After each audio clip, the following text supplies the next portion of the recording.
શ્રી રામ. શું જાણવાની વસ્તુ છે? મોય અંદર આત્મા છે.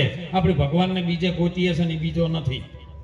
બોલે એ નર બીજો નથી, પરમેશ્વર પોતે અજ્ઞાની નકલ મઠો અળગો રહીને પોતે તારી અંદર ઠસોઠસ ભર્યો છે. તમે નક્કી કરજો, તમે લીંબુના ઝાડ નીચે જો બોલો ખટાશ બહારથી આવે છે કે લીંબુમાંથી આવે?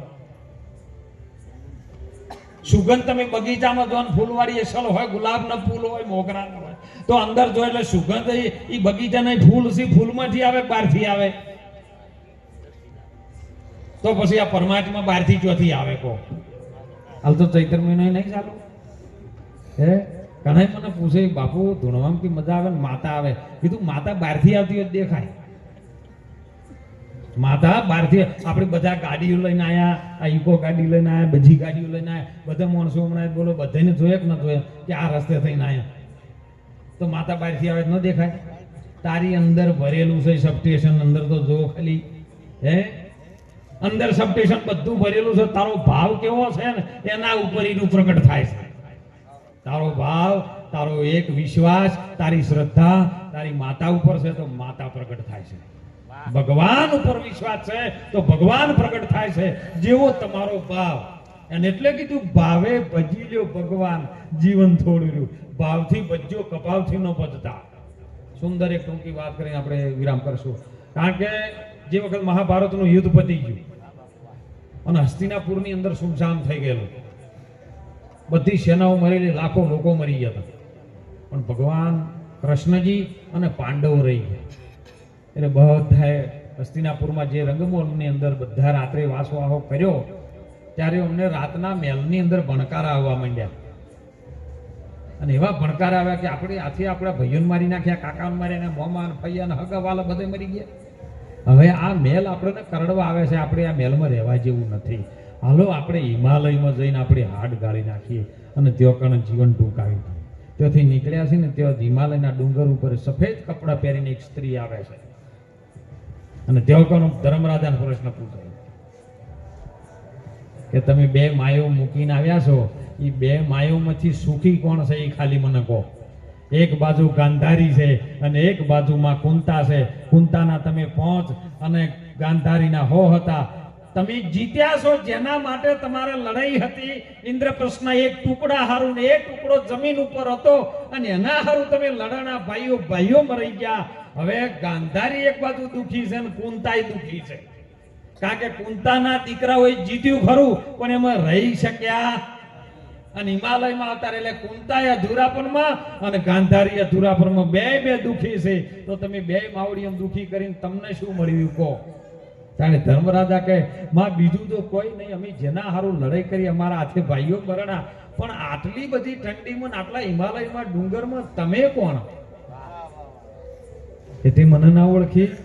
હું રાજા રામની નથી થઈ, હું એ ધરતી છું, હું પૃથ્વી છું.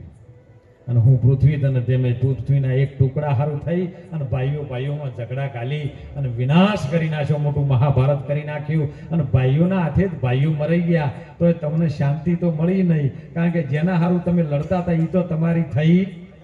એટલે હાથ જોડીને બીજાને વિનંતી કરું છું કે કોઈ ભાઈમાં ચોક ડખો હોય ને હે, તો તમે માતાજીને માનતા હોય, ભગવાનને માનતા હોય, કાળિયા ઠાકરને માનતા હોય, એ રામચંદ્ર ભગવાનને માનતા હોય, મુજો કહું સિદ્ધ રામદેવ પીર બાપાને માનતા હોય કે ગોગા મહારાજ કે કુણઘેર વાળા ચુડેલમાં છો તમે માનતા હોય, પણ એમને સાથે રાખી કોઈ સારા સંતનો ભેટો કરી અને જતું કરવાની ભાવના રાખજો તો પરિવાર બચી જશે સાહેબ. નહીતર એક ટુકડા હારું થઈ અને ભાઈઓમાં ઝઘડા કાલો, ભાઈઓને પાવડો કોળીઓ મારી ભાઈને મારી નાખો ને તમે જેલમાં પડો. પછી જેલમાં જ્યારે દીકરાઓ ખબર લેવા જોઈએ ને એટલે દીકરાઓને કે પેલું 2 વીઘા વેચી મારો પણ મને હોયથી કાઢો. તો તાણે શેઠો એક લગી રાખ્યો હોય તો 2 વીઘા વેચવું પડે. તો ચોક વ્યસનથી મુક્ત બનજો. જેના ઘરમાં કે વ્યસન ફેશન વધારે પેટી છે ને એનું જીવન બરબાદ થઈ ગયું છે. માટે સારો સંસ્કાર પ્રાપ્ત કરજો સાહેબ. સંતોના સંગમાં રહેજો, આવી સંતવાણીની મોજ લેજો. આજે ખૂબ સુંદર રજૂઆત કરી છે સાહેબ. અને એમાં જે જેણાજી સાહેબે આજે પરશુરામ કેવું કર્યું ખબર છે કે કાલે માતાજીના ગરબાનો પણ પ્રસંગ એમને ઉજવ્યો. દિવસે હોમ હવન કરી અને કથાનું પણ આયોજન કર્યું અને છેલ્લે આ સંતવાણીમાં ત્રિવેણી સંગમ કર્યો ધનસા પરિવારમાં સાહેબ. કે જે સાથે 3 કાર્યક્રમો કરી અને આવા જીવોને કંઈક ઉદ્ધાર કરવા માટે જેમના ખર્ચથી બીજા જીવનો કોઈ ઉદ્ધાર થઈ જાય અને જીવ કદાચ સારા માર્ગે મળી જાય તો જીવનો શિવ બની જાય આવા સંતોના સંગમાં. એટલે મારી દીકરીઓને પ્રાર્થના કરું છું, દીકરાઓને પ્રાર્થના કરું છું. ઇન્ટરનેટનો જમાનો છે, ઇન્ટરનેટથી જેવું પ્રાપ્ત કરવું ને એવું કરી શકો છો, પણ ઇન્ટરનેટનો ઉપયોગ તમે સારા ઇન્ટરનેટમાં કરજો. નહીં તો મોબાઈલની એવી દશા બગડી છે ને, સંસ્કારો ભ્રષ્ટ થતા જ હોય છે અને પરિવાર બગડતો જાય. એટલે ખૂબ ધ્યાન રાખજો, ખૂબ પરિવાર સાથે છે એટલે ખૂબ સાથે રહીને શિક્ષણ પ્રાપ્ત કરજો. હાલના યુગમાં શિક્ષણ પ્રાપ્ત કરવું જરૂરી છે અને શિક્ષણના સાથે સાથે સંસ્કાર પ્રાપ્ત કરવા. જો સંસ્કાર નહીં હોય ને તો કદાચ વધારે ભણેલા હશે ને તો એ બધું અમે ઘણી વખત જોઈએ છે મોબાઈલના માધ્યમથી. એમાં ભાઈ ખેડા જિલ્લાની અંદર એક વૃદ્ધાશ્રમ છે મોટામાં મોટો, જે મહિપતસિંહ કરીને ચલાવે છે, ધરતીનો શેડો વૃદ્ધાશ્રમ. અને જે ભણેલા ગણેલા નથી ત્યાં જ જાય છે. તો દીકરાઓને સાહેબ સારવાર કરી શકે છે પરમાત્મા કંઈ. પણ હું એમ કહું છું કે તમે એવું ભજન કરો, એવો સંસ્કાર પ્રાપ્ત કરો જેથી કરીને તમારા મા બાપને વૃદ્ધાશ્રમમાં મૂકવા જવાનો વારો ન આવે. દીકરાઓને એવો સંસ્કાર આપો જીવનની અંદર જીવન કલ્યાણ થઈ જાય.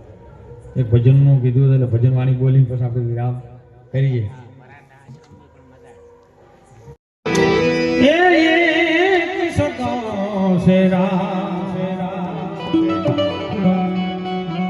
तुलसी कहे सजीव को तीनों ठोर विश्राम, पारादाज पल्लाखनी ए लई ले तू मन खानोला, ए श्वास श्वास स्मरण કરી લે, નહીં મળે તન ફરી આવતા.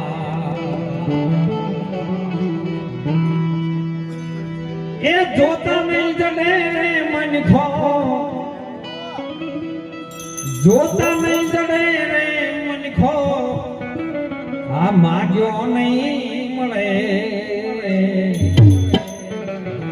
એ હવે લઈ લે લા તન જોતા